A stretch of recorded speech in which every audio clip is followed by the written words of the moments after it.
Alright, I just want to show you guys an example. So I am on a note editing app right now, and if I take a screenshot, so I've taken the screenshot by just swiping 3 fingers down.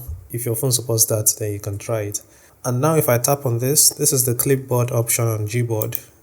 You're going to see the screenshot here. So this is just a way to quickly access screenshots. For example, maybe you're on WhatsApp and you want to send a picture quickly to someone. You don't have to search for the picture anymore. You just have to check the clipboard to see the screenshot that you have just taken. So to illustrate, I'll be sending a picture to myself on WhatsApp. Just click on screenshot, and as you can see, I can just send the screenshot as a message. I didn't have to click here and then start going through all the pictures on my device. As you can see, the picture has been sent to my other account. So that's how the screenshot clipboard function works. So if you don't want this or you want it, well, I'm going to show you guys how to activate it or deactivate it. So just access your keyboard. So you can open any texting app like WhatsApp, for example, just to display your keyboard.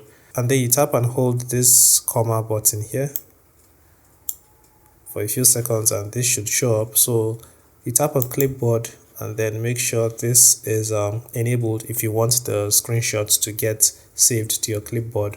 But if you don't want that, you can disable it, and yeah, whenever you take screenshots, you're not going to see the option anymore. So let me just try it now and see. So I've taken the screenshot. If I head over to WhatsApp again and I tap on this to open up the keyboard and tap this, we only have the old screenshots, we don't have the new one. So yeah, no more screenshots will be saved. But I think I like the feature, so I'm going to reactivate it. So this only works on the Gboard. It's the only keyboard I use, so I don't know if it works on other keyboards. But yeah, if you have questions, leave them in the comments and I'll try to get back to you as soon as I can.